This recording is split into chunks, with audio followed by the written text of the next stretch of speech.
In today's video, we'll tell you about the heroes who gave Simone Biles a foundation to stand on, and to the rest of the world, a legendary athlete to be in awe of. Her life in the beginning was shaky, but who knows better how to find balance than Simone? All thanks to her parents who took her right under their wings. First up, Simone's biological mother. Before getting into the details of her adoption, we should probably tell you the story of Simone's challenging life prior to that. She was born in Columbus, Ohio, to Shannon Biles. Biles was number 3 of 4 children. Shannon was a single mother to 4. She wasn't doing very well financially, but the real problem was her mental and her physical health. She was struggling with alcohol and drug abuse. Things came to such a low point that the kids had to be taken away from Shannon by the social services and put into foster care. She said in an interview that she always felt hungry and afraid, but who knows better how to land firmly on her feet than Simone Biles, right? Simone's older brother and sister went to live with their aunt, and luckily Simone and her little sister Adria were adopted from foster facilities in the year 2013. But the now Olympian was just a 6-year-old kid.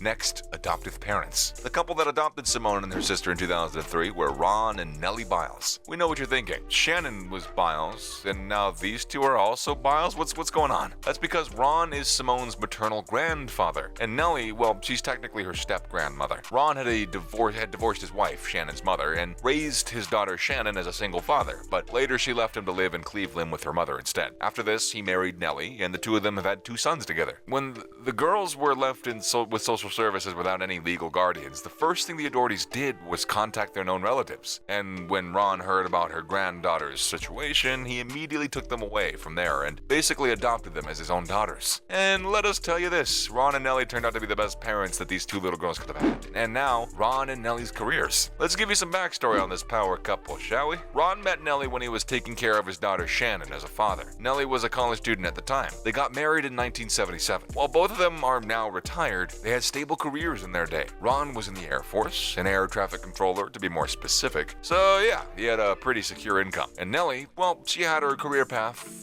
It'll tell you a lot about her personality. After she graduated, she became a nurse and worked on the welfare of old-aged people. She used to be the co-owner of a chain of nursing homes in Texas. This meant that, for her, money really wasn't a problem as well. They now own a training center for gymnastics in Spring, Texas called World Champion Center. Their center's main focus is to bring in gymnasts from all communities and make the sport more diverse. How cool is that? Simone Biles herself also trains there. That just became a whole lot cooler, didn't it? Also, there's always time for little fun facts, aren't there? Simone's mother, Nellie, is actually from Belize. It's a rather underrated country in the Caribbean with insanely beautiful beaches. Simone has mentioned it to be her favorite holiday spot. She's also called it her second home. Next, adopting to adoption. Adoption can be a very tricky thing to navigate. In Nellie's case, this was especially true because she had 2 sons of her own before the couple adopted the Biles sisters. Nellie admitted that at the beginning she struggled a lot to find that special mother-daughter bond with her new kids. She was afraid that she might not be able to love them like she loved her sons. She took matters to God himself, and she said that she prayed a lot for the connection to show. And these prayers were answered. Soon enough, Nellie found it within herself to love all of her kids the same. When she was asked exactly what it was that she started feeling, or why it was she started feeling that way, she said that she didn't remember the date. It just happened, and her heart made room. She said that telling the kids you love them and care for them, they're just words. But the moment you truly feel like a mother is when you look at them and you realize that you love them so much you could die for them. And that's how it happened with her, or for her, with Simone and Adria. It's never so easy for the kids either. Simone used to call them Grandma and Grandpa in the beginning, but Nellie, being the amazing woman that she is, had a talk with the girls. She told them that they could call her and Ron Mom and Dad if they wanted to. Simone recalled in an interview how she ran upstairs and practiced saying the words Mom and Dad in the mirror. When she came back, Nellie was in the kitchen. Simone called to her saying, Mom? Nellie looked at her and replied, yes? Here we go. Now we're all crying, but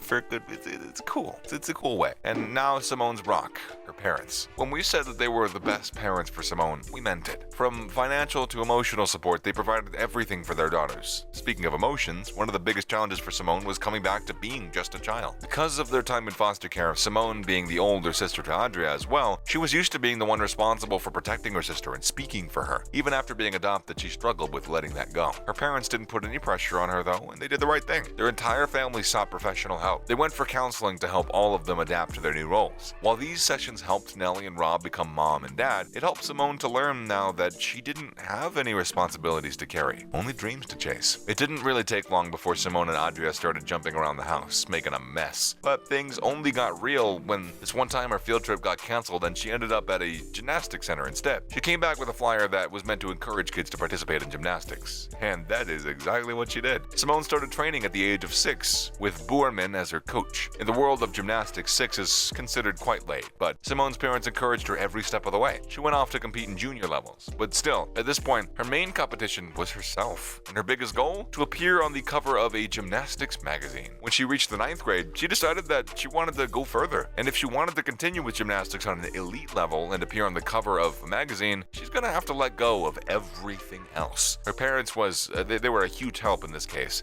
They never tried to push her in any direction. Her mom told her all of the things she'd have to miss out on and let her make a decision on her own. After a week of thinking about it, Simone made a choice. She was going to be a gymnast no matter what. And, well, the rest is history. Speaking of her parents' support, we should mention that they decided to build their own gymnastics center when Boorman left the gym where Simone trained. Now that's true dedication. Next, the relationship with Shannon. Simone isn't completely out of touch with her biological mother. In 2013, Nellie invited Shannon to Simone's competition, but it affected her performance. She looked confused, and she fell. They haven't seen each other since, but they talk on the phone a little every few months or so. Shannon says that she's in a better place, and she's very proud of Simone. Time for some other news. Biles and Phelps think alike. Simone Biles and Michael Phelps have both voiced similar opinions on whether or not they want their children to walk in their footsteps. They're both against it. Biles says she wouldn't want her daughter to be an Olympic gymnast because of how gymnasts are treated and how little is done about it. Phelps said that because he knows the ins and outs of the Olympics, he'd want his son to stay away from it all. Why did Adria quit? Turns out Simone isn't the only gymnast in the family. Her sister Adria was also in the sport. She was also quite exceptional as well. So what happened? Simone revealed in an interview that her sister quit gymnastics solely because of the pressure that people put her under by constantly comparing her to Simone. She was tired of it and just decided to stop. How sad. They could have been the power sisters of gymnastics. Next, gymnasts versus the FBI. Almost 90 gymnasts, including Simone Biles, might be very soon suing the FBI for more than $1 billion. That's because the FBI knew about Larry Nassar's abuse of the young female gymnasts in the guise of medical treatment, and yet they were completely silent on their side. According to the gymnasts, if the FBI had stopped them right away, so many girls wouldn't have had to face that trauma, and they want justice. And that's a wrap for this video. See you in the next one.